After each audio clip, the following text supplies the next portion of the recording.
Assalamualaikum warahmatullahi wabarakatuh. Bismillahirrahmanirrahim. Rabbi shrah li sadri wa yassir li amri wahlul 'uqdatam min lisani yafqahu qawli. Allahumma shalli wa sallim wa barik ala sayyidina Maulana Muhammadin wa ala alihi washabihi ajmain. Amma ba'du. Yang sangat saya hormati Bapak Wakil Presiden Profesor Dr. Haji Ma'ruf Amin dan istri, semua pejabat negara yang saya hormati. Di sini ada Ibu Menaker Dr. Fauzia, Kapolda yang saya hormati, Korem, semua yang saya hormati, Ketua MUI Banten dan Ketua MUI Jawa Barat, semua yang saya hormati.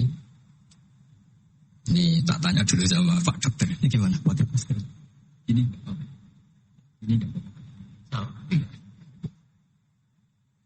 Bismillahirrahmanirrahim. Saya syukur sekali diberi kesempatan sowan sama Kiai Ma'ruf, karena beliau juga mustasar kami di PBNU, dulu mimpin sebagai Rois Am dan dekat sekali dengan guru saya Kiai Haji Maimun Zubair. Terakhir ke sana sama Kiai ya, Kiai Ma'ruf ya, sama-sama banyak Kiai di acara Mbah Mun. Saya akan matur tidak banyak, tapi saya pastikan semua itu berdasar naskah yang ditulis Syekh Nawawi. Saya cerita yang serius itu 3, yang rileks 3. Di dulu itu ulama itu ya rileks. Di antara tulisan Syekh Nawawi, saya ini termasuk pengagum Kiai Nawawi karena Kiai Maimun, putra Kiai Zubair itu saking senangnya Kiai Nawawi itu naskahnya itu banyak tentang Syekh Nawawi. Dan saya termasuk zuriyah kudus. Saya masih keluarga dengan Raden Asnawi. Masih keluarga karena sama-sama zuriyah dari Mbak Asnawi Sepuh. Itu yang akhirnya menikah Nyai Hamdana, yang dulu pernah dinikah Syekh Nawawi. Terus Nyai Hamdana itu dulu dengan Syekh Nawawi punya putri namanya Zuhroh. Setelah dengan Raden Asnawi punya anak dinamai Zuhri. Punya zuriyah, ada yang namanya Kiai Minan, Kiai Niam, terus punya anak-anak, di antaranya Kiai Hafid yang jadi menantu keluarga Saran. Saya kalau boleh cerita, saya ini khatam Tafsir Munir itu 3 kali. Dulu ngaji di Sarang 2 kali, terus belajar sendiri, terus mentakriri. Takriri itu beri catatan-catatan yang untuk meneguhkan satu rilis ya, atau satu tag atau satu ibarat yang diinginkan Syekh Nawawi. Saya beri beberapa contoh dan ini dipraktekkan di Indonesia. Orang Indonesia itu mesti hafal Fatihah dan semuanya merasa pintar. Itu ya barokahnya Syekh Nawawi, karena kata Syekh Nawawi itu semua Quran dikumpulkan di Fatihah. Fatihah itu dikumpulkan di Bismillah. Bismillah itu dikumpulkan di Ba.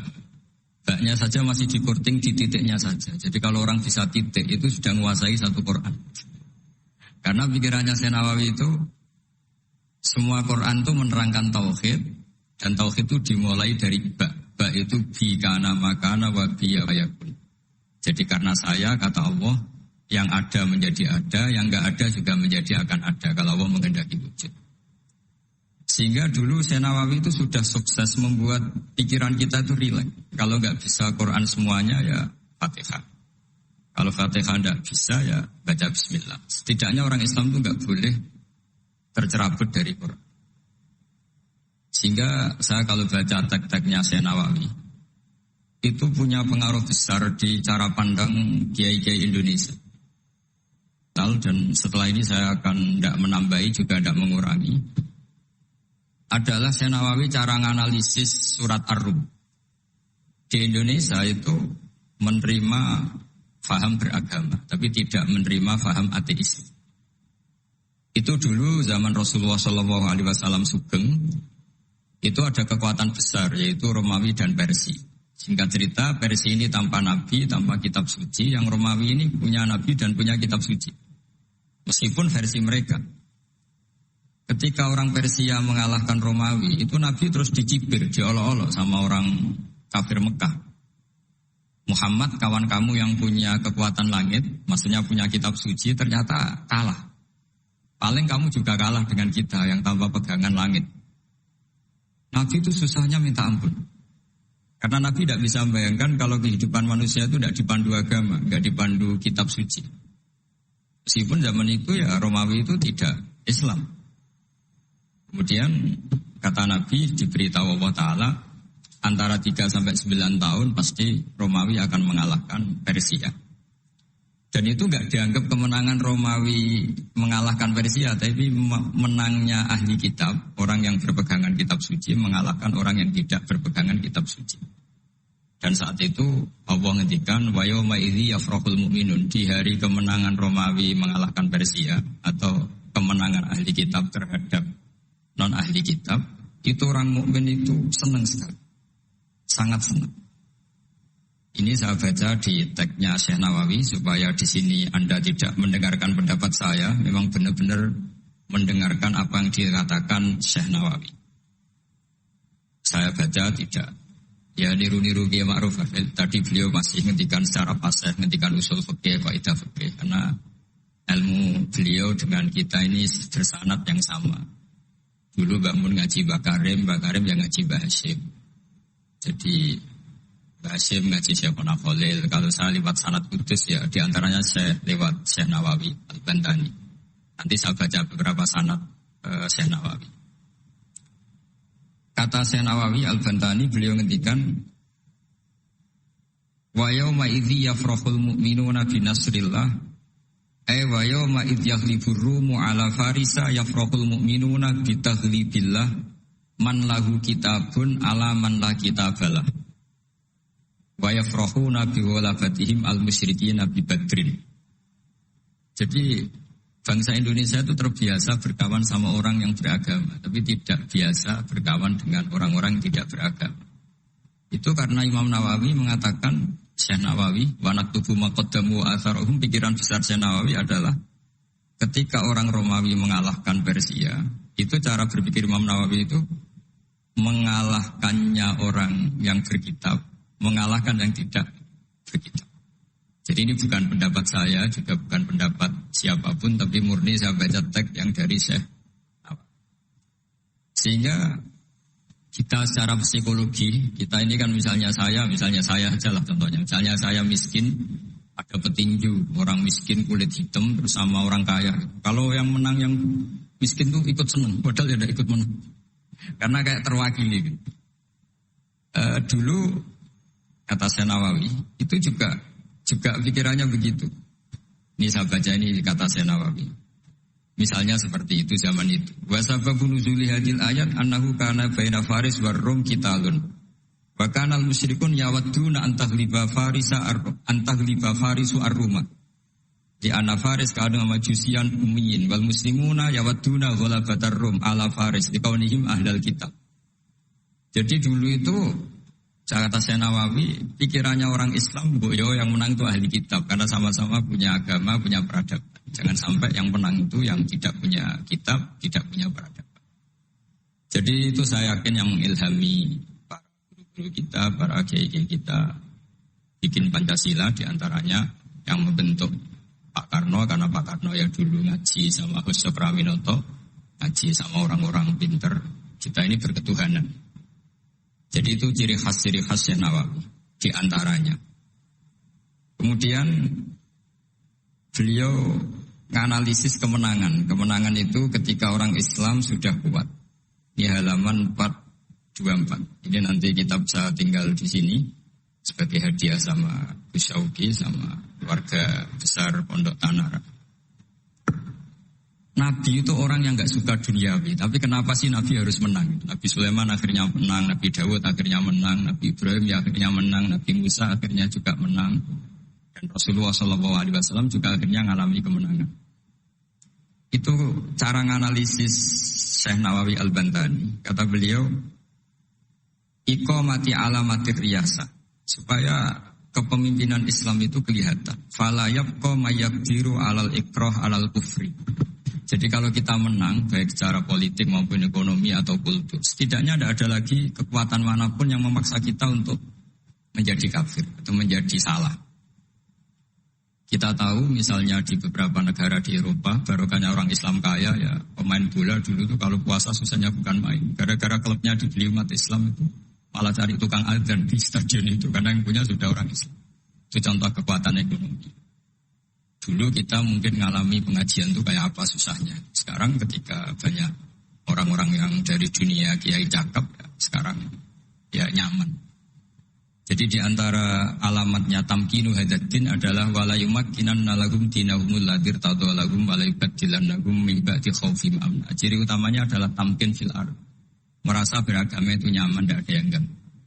Itu zaman itu Senawi sudah menganalisis kenapa sih Nabi harus menang. Kata beliau supaya la yabqa mayaqdiru alal ikrah alal kufri. Ini tafsir di ayat wa yahdiyaka siratan mustaqima. Ketika Syekh Nawawi menerangkan kenapa Nabi harus menang di halaman 424 surat Al-Fatah. Jadi itu sisi-sisi betapa Syekh Nawawi itu luar biasa. Terus menyangkut kiblat. Dulu ramai sekali di Indonesia kalau kiblat harus presisi betul, harus ditertibkan betul. Tapi ternyata masjidnya para wali dan para orang-orang soleh itu ya kayaknya asal madep mulon itu ada yang komentar itu kenanya Afrika atau Mesir entahlah. Tapi Imam Syekh Nawawi zaman itu ngendikan setelah beliau cerita presisi beliau ahli falak. Saya tahu banyak keahlian beliau falak karena saya punya kitab gurunya Syekh Nawawi. Namanya Syiarus Salikin, itu karangan guru beliau Syekh Abdus Somad. Itu kata beliau selain menukil pentingnya presisi kiblat, tapi beliau tetap menukil itu ngutip Waruwiya an Ibni Abbasin annahu qol al-baitu qiblatun li ahlil masjid wal masjid qiblatun li ahlil haram wal haram qiblatun li ahlil masyriq wal maghrib. Wa hadza qaulu Malik. Jadi karena orang Jawa itu rata-rata kiai itu mesti baca tafsir Munir sehingga ya dianggap enteng saja. Ya sudahlah pokoknya kira-kira madhep mulon itu. Karena kalau masjid dipresisikan detail, nanti pertanyaannya yang sudah mati-mati harus dipresisikan karena wajib madhep kiblat itu tidak hanya sholat tapi juga orang yang sudah meninggal itu bisa ribet itu. Ya kalau yang mbahnya wali jenazahnya masih utuh, kalau yang enggak wali kan sekliwat itu karena sudah enggak ada bentuknya. Makanya dulu ada guyonannya kiai mau dipindah itu utuhnya enggak boleh. Jangan, kalau mbah saya wali saya keren, jasadnya utuh. Kalau mbah saya enggak wali. Jadi ya, tapi apapun itu saya cerita betapa efek dari pikiran besar Syekh Nawawi itu mempengaruhi kita sehingga dulu masjid-masjid, musola-musola itu ya tetap hati-hati lah, tapi ya tetap saja ada longgarnya karena beliau tetap mengutip wal haram qiblatun lil ahlil masyriq wal maghrib. Jadi tidak hanya Mekah dengan makna Ka'bah atau dengan makna Masjid Haram tapi semua tanah. Dan itu bisa 25 atau 20 kilo persegi.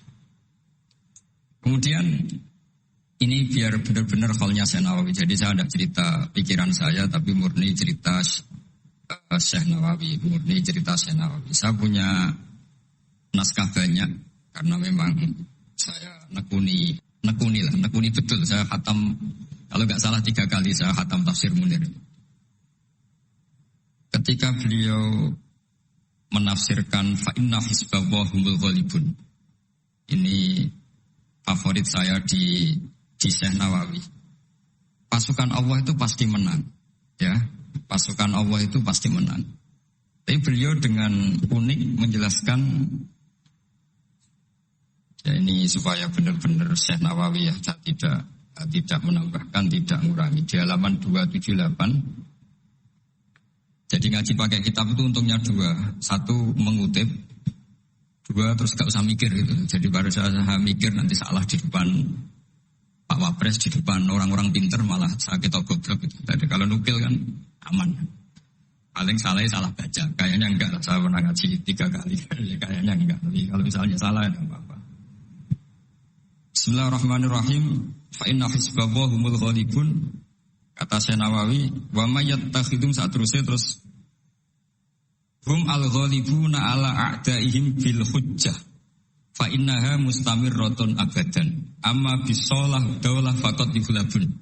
Ini termasuk yang unik dari Syekh Nawawi. Kata beliau, Islam itu akan selalu menang secara argumentatif. Bahwa ada sekolah perbandingan agama, bahwa ada kajian agama. Asal yang dikaji Islam ya, bukan orangnya. Kalau orangnya ya macam-macam. Itu pasti argumentasinya itu meyakinkan karena hujjah bahwa Allah itu satu, bahwa kita harus berakhlak, kita harus meninggalkan narkoba, harus meninggalkan perzinahan. Itu argumentasinya mantap secara uluhiyah. mantap, secara sosial juga mantap. Tapi kalau secara kekuatan politik mungkin akan selalu ada, meskipun inginnya kita tidak ada, orang-orang Islam yang minoritas di negaranya. Atau dengan tanda kutip tertindas di negaranya. Zaman itu Senawi sudah ngendikan, yang pasti menang itu bil hujjah, fa innaha mustamirratun abadan. Ini di halaman 278. Amma bisaulah wa daulah faqad ihlatun. Kalau kekuatan struktural negara atau politik atau ekonomi, ya namanya hukum sosial ya kadang kalah. Dan itu dibuktikan secara lahir. Dulu Rasulullah itu pernah kalah di perang Uhud secara lahir. Ya karena itu fisik. Tapi kalau argumentasi logika Islam itu tetap qul falillahil hujjatul baligh. Logika Islam adalah logika yang kelima. Saya kalau didatangi beberapa dosen dari Jogja, saya sering cerita. Logika Islam yang paling kelima itu diantaranya saya sering memberi contoh. Ini misalnya saya megang kertas. Ini besi. Pasti orang itu bilang besi sama kertas itu kuat besi. Tapi Anda salah. Secara materi memang besi lebih kuat ketimbang kertas. Tapi masalahnya yang mengendalikan saya ingin menghancurkan besi sementara ingin menyimpan kertas. Artinya Islam itu mengajarkan kita itu kabeh biadillah. Apa artinya besi kalau di bawah rencana dihancurkan? Apa lemahnya kertas ketika rencananya diabadikan? Ini pentingnya Islam. Artinya apa? Ketika Islam bilang al-amru biyadillah, itu tidak bisa ditawar. Meskipun apapun kekuatannya tetap menang Allah. Seperti tadi, saya megang besi sama megang kertas. Orang tak tanya pasti bilang kuat besi. Tapi kata saya, ada keliru. Karena saya punya rencana menghancurkan besi, mengabadikan kertas. Artinya Islam itu mengajari tadi seperti yang dikatakan Kiai Ma'ruf, la haula wala quwata illa billah. Apapun ilmu kita harus digarisbawahi secara materi kuat besi, secara materi kertas lebih rentan. Tapi harus ditambahin. Tapi hakikatnya terserah yang mengendalikan. Dan di sini Islam mensifati Allah biyadihi malakutu kulli syai'. Ya terserah Allah. Jadi teori la haula wala quwata illa billah itu tidak perlu diperbandingkan atau diperbenturkan dengan teori usaha. Kalau ada penyakit ya kita usaha. Ada di kitab Ihya, di kitab Dawa itu diterangkan Nabi Musa itu pernah sakit karena beliau merasa dekat sama Allah itu gak berobat, tambah sakit, tambah dikasih nasihat. Para dokter tetap gak mau berobat. Akhirnya Allah sendiri yang ngasih tahu, udah kamu berobat saja. Bukankah terserah jenengan Gusti? Terus kata Allah, apa kamu mau bilang saya bikin sesuatu itu udah ada gunanya? Masa Allah bikin jahe ditanya, apa betul Gusti ini menghasilkan badan? Saya tidak tahu. Saya bikin juga gak jelas. Kan gak mungkin seperti itu. Tetap kata Allah, fa'ayna adu hikmati. Lalu hikmah saya bikin sesuatu dengan fungsi tertentu, lalu gunanya apa? Kalau semuanya tidak ada gunanya. Semenjak itu Nabi Musa percaya atau mau ikhtiar dengan obat. Tapi obat saja tidak cukup, tetap al-amru biyadillah. Saya sering kalau ngaji bilang, kita takut COVID, ternyata nyeseu mati kita kecelakaan. Kita takut penyakit tertentu membunuh, ternyata mati kita kesetrum listrik. Tetap kita butuh tawakal. Meskipun bersamaan dengan itu tetap ada usaha melawan COVID, ingin menghilangkan penyakit-penyakit itu. Tapi tetap al-amru biyadillah, sehingga ada keserasian syariat dan keserasian hakikat. Tapi saya pastikan Syekh Nawawi ini memang luar biasa. Jadi beliau menghentikan banyak hal yang menurut saya itu luar biasa. Jadi saya mengkaji tafsir Munir itu. Di antara khas-khas beliau adalah beliau bisa cerita tentang tentang kekuatan-kekuatan Allah Ta'ala dengan cara yang real. Kemudian kenapa kiai-kiai Indonesia itu ngadepi orang fasik itu tenang, tidak langsung antipati seakan-akan fasik selamanya. Yang soleh juga tidak jumawa seakan-akan soleh sampai mati. Karena kata saya Nawawi itu ketika menafsirkan wa yu'adzibal munafiqina insya'a aw yatub. Namanya hukum sosial sudah saja yang sekarang fasik suatu saat soleh, yang sedang soleh suatu saat fasik. Karena Allah itu bisa saja merubah. Orang munafik yang kayak apa biadabnya, kayak apa salahnya, itu Allah ketika cerita tentang dirinya wa yu'adzibal munafiqina insya'a. Allah ya bisa saja menyiksa orang munafik insya'a. Tapi tetap ada kemungkinan aw yatuba atau Allah memberi tobat. Nah barokahnya itu kadang-kadang kita sebagai GNU itu dikritik gak jelas. Ya kita memang gak mungkin jelas. Memang potensinya ya yang sedang soleh ya bisa salah, yang sedang fasik ya bisa benar kan. Karena al-amru biyadillah. Itu ciri khas Nawawi. Jadi beliau dan itu membentuk kita semua Di halaman 251 juz 2 beliau ngendikan haitsu razaqahum al-iman, sehingga ya mereka bisa saja suatu saat dikasih iman. Jadi itu contoh-contoh. Kemudian di halaman 288 ketika nah ini biar benar-benar kholnya Syekh Nawawi, memang saya persiapkan khusus karena saya memang nggak perlu nyari. Karena saya punya takriran lengkap tentang tafsir Munir. Jadi saya hanya butuh mutib, butuh memindah saja. Karena naskah itu sudah ada di rumah, terus ini tak pindah di sini. Dan rencana kitab ini tak tinggal di sini memang untuk hadiah kepada Gus Syauqi. Ketika Syekh Nawawi cerita tentang wala tajidanna aqrabahum mawaddatan lil ladzina amanu ladzina qalu inna nasara. Jadi suatu saat di komunitas yang kamu adepin, itu kamu akan menemukan orang yang alyan. Alyan itu lebih rileks, lebih, ya cara bahasa sekarang mungkin lebih simpati. Jadi orang Indonesia itu lebih simpati pada agama tertentu daripada yang lain. Misalnya kata Syekh Nawawi ngendikan, waqad qala ba'duhum madzhabul yahud annahu yajibu alim isalu syarri ila man khalafahum fiddin. Terus ketika beliau cerita yang satunya, wa aman nasara falaysa madzhabum dzalik balil idza haramun fi dinihim. Fa hadza wajhu tafawut. Jadi akhirnya orang Indonesia itu terbiasa dengan seperti ini karena dulu Syekh Nawawi sudah bilang. Jadi betapa Rasulullah itu lebih ingin yang menang itu yang masih punya agama. Jangan sampai yang nggak punya agama itu menang. Bisa dibayangkan kan, kita tahu misalnya di ilmu medis kalau cloning itu dibolehkan itu kayak apa, manusia jadi uji coba. Jadi gara-gara kita masih beragama, apapun hebatnya teknologi cloning itu tidak serta-merta diadopsi atau diterapkan.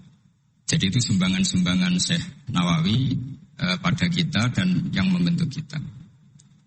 Terus ini yang terakhir di kitab Nashihul Ibad. Jadi ini supaya benar-benar kholnya Syekh Nawawi di kitab saya halaman 112. Ini sekaligus penutup. Saya tidak akan matur banyak-banyak supaya nanti dikaji sendiri kitab-kitabnya Syekh Nawawi. Suatu saat orang yang tukang fitnah ya, atau yang suka, mungkin kalau sekarang suka gosip atau apalah, atau yang suka bikin berita yang enggak benar. Itu Syekh Nawawi menambahkan, ini kitab Nashihul Ibad itu karangannya Ibnu Hajar al-Asqalani. Ibnu Hajar al-Asqalani itu gurunya Syekh Zakaria al-Ansori. Jadi Syekh Zakaria al-Ansori itu orang yang begitu alim alama sampai digelari Syekhul Islam. Itu beliau pinter itu karena bingung. Pernah ditanya, ya Syekh, kenapa Anda sepinter itu? Syekh Zakaria al-Ansori itu punya guru namanya Ibnu Hajar al-Asqalani. Beliau punya murid namanya Ibnu Hajar al-Haytami. Jadi kalau mau setoran itu ya sinau karena gurunya alim. Dulu kalau setoran sama guru itu muridnya yang baca. Korok itu alas Syekh. Jadi dulu saya baca tafsir Munir itu nyemak sampai khatam. Terus saya baca ya sampai khatam. Makanya saya ini alhamdulillah tahu banyak tentang tafsir Munir. Karena saya pernah ngaji istimak khatam. Terus saya yang baca juga khatam. Terus saya belajar juga khatam. Jadi semoga ini bentuk penghormatan saya pada Syekh Nawawi. Itu sudah puluhan tahun yang lalu. Dan alhamdulillah sekarang punya kesempatan bisa hormat soalnya Syekh Nawawi. Beliau ketika terus yang tanya ini dijawab sama Syekh Zakaria al-Ansori. Dukik tu bena hajaro ini. Saya ini diseleb 2 batu, digebek kalau orang Jawa bilang. Karena kalau mau ngaji ya takut, mau ngajar juga takut karena muridnya pinter. Kalau dia bacanya salah itu ketahuan. Jadi guru kalau ingin pinter cari murid yang pinter, pasti mutalaah dulu. Karena sampai kalau baca rofa nasabnya salah, pasti terus muridnya boyong. Goblok tenan guru gitu. Karena dari punya murid pinter, makanya kalau ada mahasiswa pinter, mesti dosennya tambah pinter. Karena dia kalau bacanya banyak, muridnya akan mikir. Itu disebut dukik tu bena hajar ini. Kata Syekh Nawawi menambahkan yang dikatakan Ibnu Hajar al-Asqalani dalam kitab Nashihul Ibad. Beliau meriwayatkan satu hadis. Yu'adzabul lisanu bi'adzabin la yu'adzabu bihi syai'un minal jawarih. Nanti lisan atau mulut itu disiksa Allah dengan siksaan paling pedih di atas organ tubuh yang lain. Terus lisan komplain sama Allah, 5 tu'adzibu, kenapa engkau menyiksa seperti ini ya Allah? Terus dijawab, kharajat minka kalimatun balaghat masyariqal ardi wa magharibaha. Fasufika bihad damul haram wa ukhidha bihal malul haram wa tuhika bihal farjul haram. Jadi lesan itu kalau kadung ngomong, itu orang yang harusnya disukai gara-gara dia provokatif atau menceritakan kebencian, orang benci semua. Yang orang harusnya dibenci karena perilakunya tidak menguntungkan bangsa dan negara atau tidak menguntungkan umat Islam, gara-gara dipoles sehingga dicintai. Jadi lesan itu bisa merubah segalanya. Jadi sekali dia punya kesalahan, kata Syekh Nawawi, sesuai riwayat yang beliau riwayatkan, dan beliau ngendikan turuwiyah, Nabi sallallahu alaihi wasallam, beliau ngendikan bahwa ini diriwayatkan dari Nabi, kharajat minki kalimatun balagot atau kharajat minka kalimatun balagot masyariqal ardi wa magharibaha. Fasufikat biha damul haram wa ukhidha biha al-malul haram. Jadi ini sumbangan-sumbangan Syekh Nawawi yang kemudian membentuk kita. Jadi saya ulang lagi, mungkin para pengkaji naskahnya Syekh Nawawi tolong dibaca surat Ar-Rum. Surat Ar-Rum belum kuat, masih di Mekah, dihimpit kekuatan besar, yaitu kekuatan Romawi dan Persia. Dan yang Romawi ahli kitab, yang Persia non ahli kitab. Dan orang musyrik itu non ahli kitab, jadi tidak berkitab. Ternyata Nabi ketika orang Faris menang, Nabi dicibir sama orang-orang musyrik bahwa nasib Anda yang katanya punya kekuatan langit, pasti nasibnya sama dengan Romawi. Tapi ternyata Allah akhirnya memenangkan Romawi, dan ketika Romawi yang menang, ini oleh Syekh Nawawi ditafsirkan kemenangan yang punya kitab apa?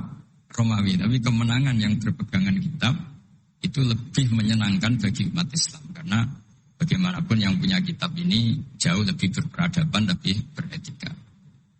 Saya kira demikian karena mungkin waktu ya, dan tadi seperti yang dikatakan Kiai Haji Ma'ruf, mohon maaf sebanyak-banyaknya karena nggak bisa hormat Syekh Nawawi secara besar-besaran sesuai hak beliau sebagai orang yang sangat-sangat terhormat karena ngangkat nama besar Indonesia di kancah internasional. Terakhir saya tutup kata Mbah Maimun itu, ketika Andalusia kalah, padahal dulu melahirkan pengarang-pengarang kitab besar kayak Imam Qurtubi, Ibnu Malik. Itu kata Mbah Mun, jika ganti Indonesia katanya, kata Allah itu enggak ridho kalau orang Islam di belahan sana kalah kecuali ada penggantinya. Katanya penggantinya itu Indonesia, kata beliau. Buktinya kita tidak berbahasa ibu Arab, tapi banyak melahirkan pengarang-pengarang kitab dengan al-fasohah fi nihayatil ulya. Karangannya Syekh Nawawi, Syekh Mahfud At-Turmusi itu punya tingkat fasohah yang setingkat bahasa aslinya. Makanya ada Syekh Khotib Minangkabau itu namanya Muhammad. Dia orang Indonesia, orang Minangkabau. Tapi ketika dipek mantu orang Arab dicibir. Kamu kok punya menantu orang Ajam? Orang Ajam itu dianggap gak bisa ngomong. Beliau secara spontan gak dikasih tahu, disuruh khutbah. Ternyata beliau takallama bilisanin fasih wa bikalamin fasih wa bikalamin baligh. Akhirnya orang-orang Mekah itu kagum semua. Makanya terus dapat gelar Muhammad Khotib. Jadi dia Khotib itu gelar karena ini ajamiyun min ahli Jawa atau min ahli Indonesia yang bisa menghentikan bahasa Arab secara apa? Fasih. Jadi semenjak itu terus ada gerbong besar setelah Syekh Nawawi itu banyak lah, ada Abah Soleh Darat, ada Syekh Ona Khalil, terus Top Kosania ada Syekh Mahfud, macam-macam, terus Top Kosalisa ada Mbah Hashim, ada Mbah Wahab, ada Raden Asnawi dan seterusnya dan seterusnya. Semoga kula jenengan termasuk orang-orang yang mencintai beliau, karena sanad saya tadi saya matur sama Kiai Haji Ma'ruf. Memang sanad Qadiri itu dulu dari sini, dari kakeknya Mbah Ma'ruf, dari Mbah Karim. Saya juga tahu itu karena sering dikasih tahu para mursyid thariqah. Dan itu tadi kita sempat